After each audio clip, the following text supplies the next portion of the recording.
¿Sabías que un solo pacto firmado en secreto cambió el destino de millones y abrió el camino a una de las batallas más sangrientas de la historia?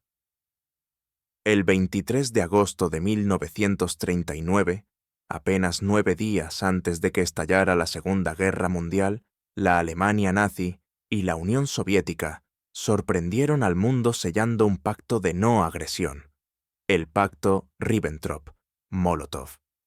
Mientras públicamente se comprometían a la paz entre ellos, en secreto dividían Europa Oriental en esferas de influencia, planificando la futura desaparición de Polonia y el sometimiento de otras naciones. Hitler veía este pacto solo como un movimiento táctico, un respiro que le permitiera derrotar a Polonia, Francia y Reino Unido, sin preocuparse por su flanco oriental. Pero desde el principio, su verdadero plan era mucho más ambicioso: conquistar la Unión Soviética y abrir el tan ansiado espacio vital para el Tercer Reich. Así comenzó la carrera hacia la tragedia. En junio de 1941, la maquinaria de guerra alemana lanzó la Operación Barbarroja, la invasión más grande de la historia. Millones de soldados cruzaron las fronteras soviéticas en lo que Hitler imaginaba como una campaña rápida. Pero la realidad sería muy distinta. Moscú, Leningrado y Sebastopol resistieron, y cuando el invierno cayó sobre la estepa, la ofensiva alemana se congeló junto a sus esperanzas. Las primeras derrotas hicieron que Hitler fijara su ambición en un nuevo objetivo: el petróleo del Cáucaso y la estratégica ciudad de Stalingrado. Aquí comenzaba el verdadero infierno. El verano de 1942 vio nacer la Operación Azul, el plan para conquistar el sur de Rusia. El sexto ejército de Friedrich Paulus debía tomar Stalingrado y cortar el acceso soviético al Volga. Pero los errores de Hitler comenzaron a acumularse. Dividió sus fuerzas, cambió órdenes sobre la marcha y subestimó la capacidad de resistencia soviética. El 21 de agosto de 1942, las primeras tropas alemanas llegaron a las afueras de Stalingrado, mientras la Luftwaffe arrasaba la ciudad con un bombardeo brutal. En apenas días, Stalingrado quedó reducida a escombros, pero esos escombros se convertirían en una trampa mortal para los invasores. Stalin nombró a Chukov y Chuikov para la defensa de la ciudad. Miles de civiles y soldados se atrincheraron entre las ruinas, convirtiendo cada edificio en una fortaleza. Las calles se llenaron de francotiradores, emboscadas y minas. La llamada Guerra de Ratas comenzó, un combate casa por casa, metro a metro, donde la superioridad tecnológica alemana no servía de nada. La moral de las tropas nazis se desmoronaba mientras la resistencia soviética parecía inagotable. A pesar de los refuerzos y de capturar gran parte de la ciudad, los alemanes nunca lograron controlar los muelles del Volga, lo que permitió a los soviéticos seguir recibiendo hombres y suministros. Mientras Hitler se obsesionaba con tomar Stalingrado, el alto mando soviético preparaba su gran respuesta: la Operación Urano. Un gigantesco cerco que cambiaría para siempre el curso de la guerra. Si te interesa conocer cómo el asedio se convirtió en la tumba de un ejército entero, quédate hasta el final de nuestro próximo video. Y si aún no lo has hecho, suscríbete para no perderte el desenlace de esta historia que marcó el destino de Europa. El 19 de noviembre de 1942, cuando el invierno ruso comenzaba a cubrir la estepa con un manto blanco, y las temperaturas caían a niveles insoportables, el Ejército Rojo desató la Operación Urano. Fue el inicio de un ataque que cambiaría para siempre el curso de la guerra. Más de 1 millón de soldados soviéticos, apoyados por miles de cañones y blindados, cayeron sobre los flancos más débiles del sexto ejército alemán, las posiciones defendidas por tropas rumanas, italianas y húngaras, mal equipadas y poco preparadas para una ofensiva de tal magnitud. La resistencia fue breve. En apenas 4 días, los soviéticos lograron lo que parecía imposible: cercar completamente al sexto ejército de Friedrich Paulus en Stalingrado. El caldero, como los propios alemanes llamaron a ese círculo mortal, estaba cerrado.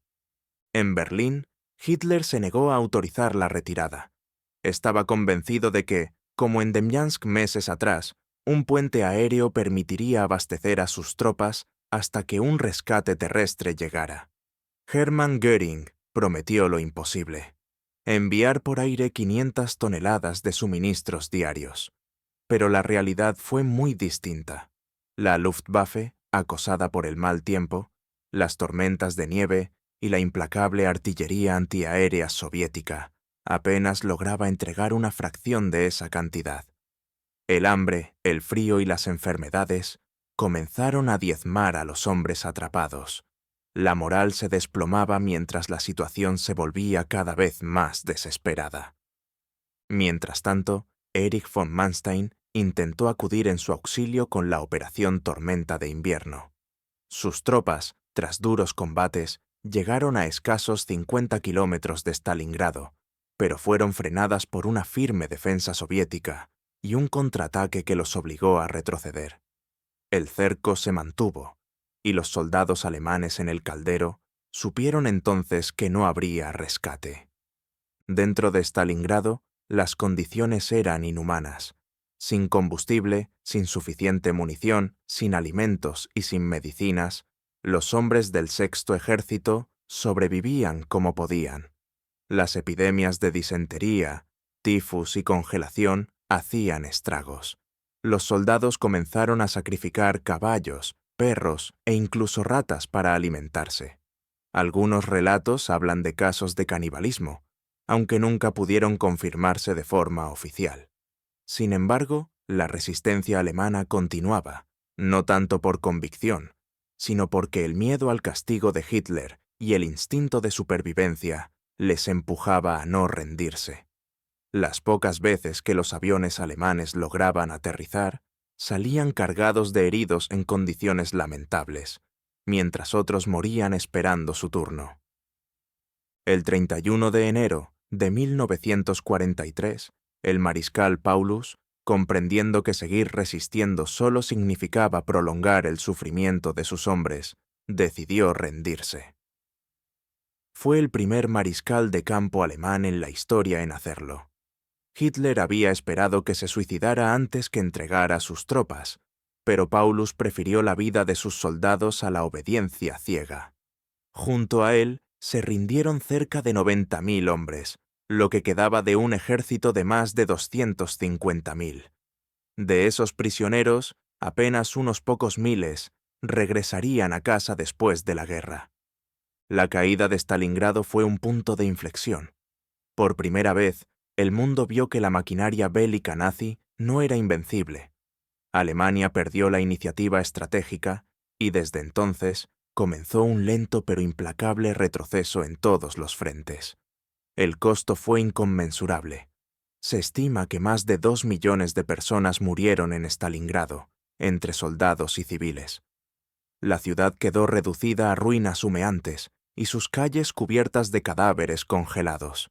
Pero el sacrificio no fue en vano. Stalingrado se convirtió en símbolo de resistencia y esperanza.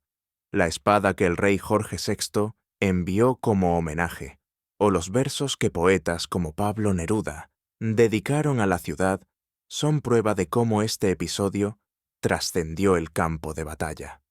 Así terminó una de las batallas más cruentas y decisivas de la historia, una batalla que demostró el precio atroz de la guerra, pero también la capacidad humana de resistir ante lo imposible. Si esta historia te conmovió, recuerda suscribirte al canal y activar la campanita para seguir explorando juntos los momentos que cambiaron el rumbo de la humanidad. Hoy, al recordar Stalingrado, no solo evocamos una de las batallas más sangrientas de todos los tiempos, sino también una advertencia sobre el costo inhumano de la guerra. Un recordatorio de lo que está en juego cuando la ambición y el fanatismo ciegan a los hombres. Si quieres seguir explorando estos capítulos cruciales de la historia y descubrir más historias impactantes, No olvides suscribirte y acompañarnos en los próximos videos. Gracias por estar aquí hasta el final.